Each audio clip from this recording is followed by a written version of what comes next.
It was late autumn. The weather was wet and the wind had blown all the leaves from the trees. I was riding my horse across the wet, empty land. I was traveling alone. I was going toward a dark and strange house, the house of USHER. Why had I come to this lonely place? I knew Roderick USHER, the owner of the house. We were old friends, but we had not met for many years. A few weeks ago, I had received a letter from Roderick. "I am ill, very ill. Please come and visit me. I am going mad. I want your help. We have been friends since we were boys. Please come. Roderick USHER." I had been riding all day and it was now late. The pale sun was low in the sky when I arrived at the house of USHER. A large lake of black water surrounded the house. I stopped by the lake and looked at the house. Roderick USHER's house was a large black building. Its many windows were like empty eyes. Suddenly, I felt cold and a little afraid. In front of me, a narrow road went across a bridge toward the house.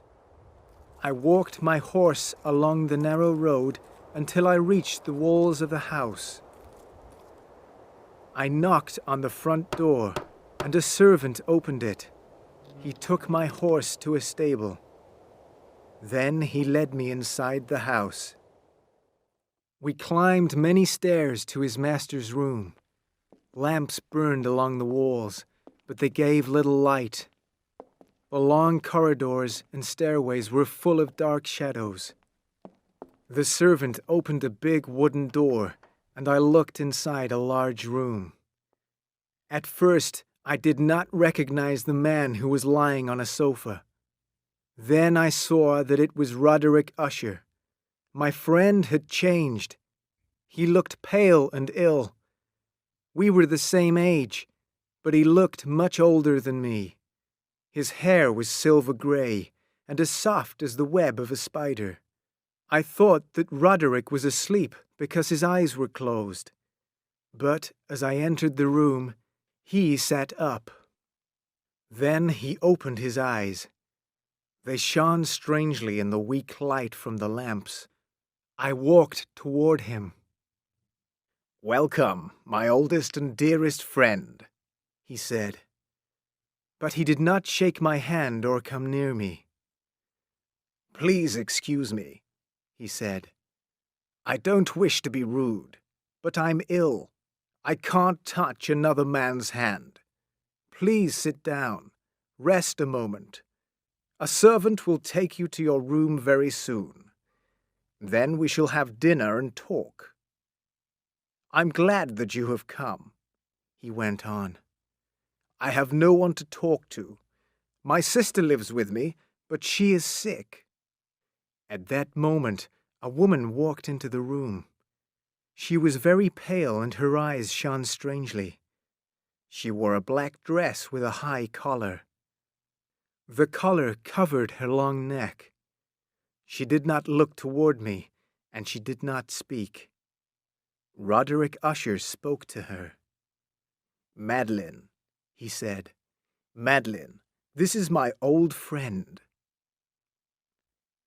Madeline did not reply. She crossed the room slowly. Then she turned and went through a doorway. Madeline left the room as silently as she had entered it. Roderick USHER put his hands over his face. "My sister has a strange illness. She is neither awake nor asleep. I fear that she'll not live long." He rang a bell, and a servant took me to my room. I lay on the bed and rested for an hour before dinner. I thought about Roderick and his sister. They were both behaving strangely. I did not feel comfortable in the house, but I could not leave immediately. I felt more comfortable at dinner.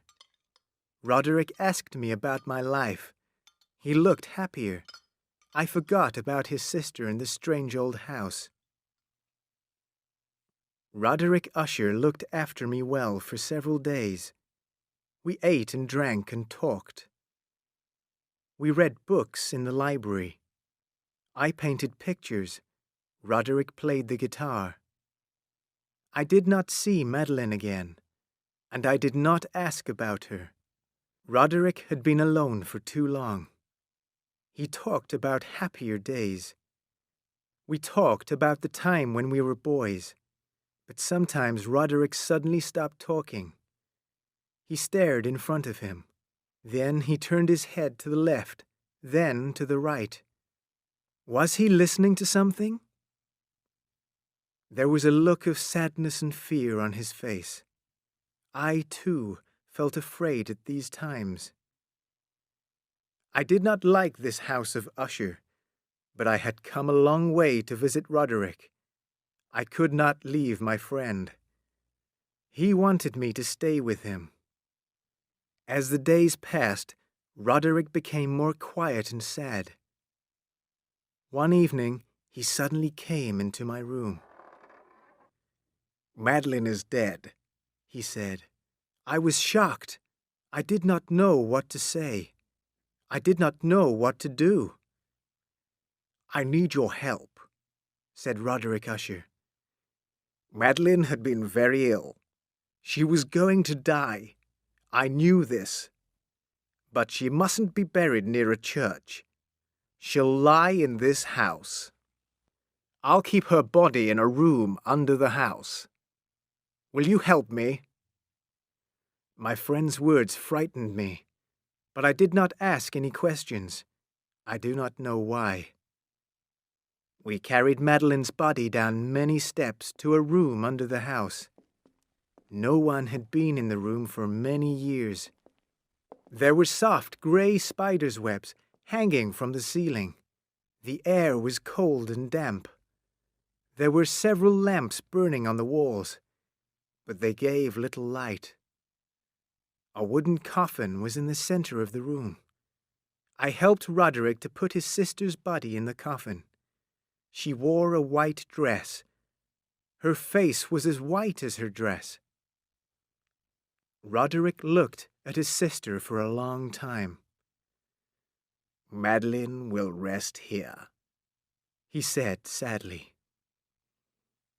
His face was pale, and I saw the bones of his skull beneath the skin.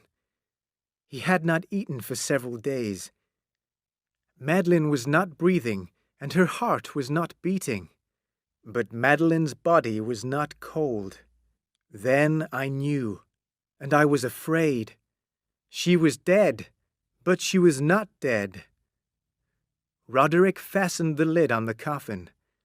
Then he led me out of the room.